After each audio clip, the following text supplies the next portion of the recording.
അതെ, നിങ്ങളെല്ലാവരും തന്നെ ഭയങ്കര എക്സൈറ്റഡ് ആകുമ്പോഴേ ഒരു 10 സ്ക്വയർ ഫീറ്റിൽ 100 പേര് വന്ന് ഇടിക്കും.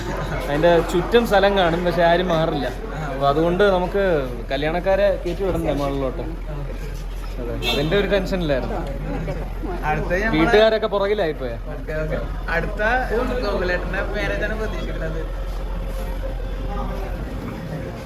പ്രതീക്ഷിച്ചോളൂ. ഇല്ല, കുറച്ച് സമയമുണ്ട്. ഇല്ല, അങ്ങനെ വലിയ ധൃതിയൊന്നുമില്ല. നിലവിൽ പ്ലാനിങ് ഒന്നുമില്ല. ഇല്ല, അങ്ങനെയൊന്നും. അനിയനാണെന്ന് പറഞ്ഞു, അനിയൻ കെട്ടി. അനിയനും അനിയത്തിയൊക്കെ ഉണ്ടല്ലോ. ഇനി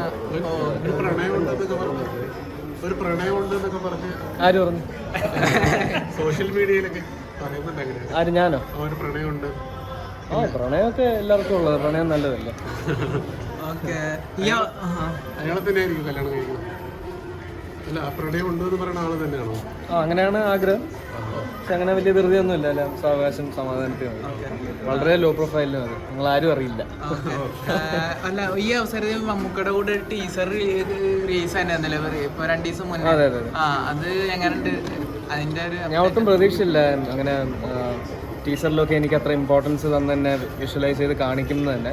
അപ്പോൾ അതിൽ തന്നെ എനിക്ക് മമ്മൂട്ടി സാറിനോടും മമ്മൂട്ടി കമ്പനിയോടും ഗൗതം മേനോൻ സാറിനോടും എല്ലാവരോടും ഒരുപാട് നന്ദിയുണ്ട്.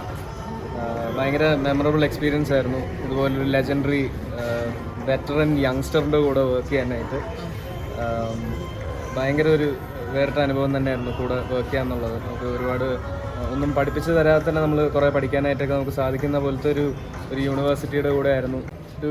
ഒരു പിങ്ക് പാന്തോ ലൈക്കൊക്കെ പ്രതീക്ഷിക്കാം. ഒരു കോമഡി എലമെന്റിൽ പോകുന്ന. അതാ ഞാൻ പിങ്ക് പാന്തോ എലമെന്റ്സ് ഒക്കെ കുറച്ചുള്ള അങ്ങനത്തെ ഒരു മൂഡിലുള്ള പടമായിരുന്നു.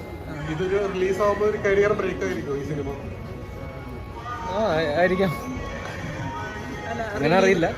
എല്ലാ മൂവിയും ചെയ്യുമ്പോഴും അതൊരു നല്ലൊരു ബ്രേക്ക് തരണമെന്ന് ആഗ്രഹിച്ച് തന്നെയാണ് ചെയ്യുന്നത്.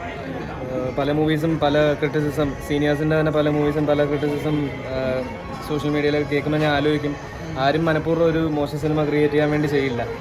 എല്ലാവരും വളരെ ഡെഡിക്കേറ്റഡ് ആയിട്ട് ഒരുപാട് കഷ്ടപ്പെട്ടാണ് ഇൻഡസ്ട്രിയിലെ ടോപ്പ് സീനിയേഴ്സ് വരെയും അവരുടെ ബ്ലഡ് ആൻഡ് സ്വെറ്റ് അവർ ഡ്രെയിൻ ചെയ്താണ് അവർ ചെയ്യുന്നത്. അപ്പം പലതും കണ്ടിട്ടുള്ളതാണ് വർക്ക് ചെയ്യുന്നത്. പക്ഷേ അതിന് കിട്ടുന്ന ചിലപ്പം അമിതമായ പ്രതീക്ഷയായിരിക്കാം, അല്ലെങ്കിൽ ഉദ്ദേശിച്ച പോലെ ചിലപ്പോൾ വന്നിട്ടില്ല എന്നുള്ള ഒരു കാരണം കൊണ്ടും ആവാം. പക്ഷേ ഒരു ലെവലിന് മുകളിൽ ക്രിറ്റിസിസം വരുമ്പോൾ അത് ഭയങ്കര ഡിസാർട്ടനിങ് ആയിട്ട് ഫീൽ ചെയ്യും. എനിക്ക് പേഴ്സണലി എൻ്റെ ഫിലിം അല്ലെങ്കിലും വേറൊരു ഫിലിമിൻ്റെ ക്രിറ്റിസിസം കാണുമ്പോൾ നമുക്ക് ഭയങ്കര ഡിസാർട്ടനിങ് ആയിട്ട് ഫീൽ ചെയ്യും. കാരണം ആരും മോശം ഫിലിം ചെയ്യാനായിട്ട് വേണ്ടി ചെയ്യില്ലല്ലോ. എല്ലാവരും വളരെ നന്നാവാൻ വേണ്ടി മാത്രം കഷ്ടപ്പെട്ട് ഒരുപാട് ഹൺഡ്രഡ്സ് ഓഫ് ആൾക്കാരുടെ ബ്ലഡ് ആൻഡ് സ്വെറ്റ് ആണല്ലോ സിനിമ. ഗൗതം സാറിൻ്റെ ഒരു വേറിട്ടൊരു ഡയറക്ഷൻ ആവാൻ ചാൻസ് ഉണ്ട്. അത് കാരണം ടീച്ചർ കണ്ടപ്പോൾ അങ്ങനെ ഒരു ഫീൽ തോന്നി.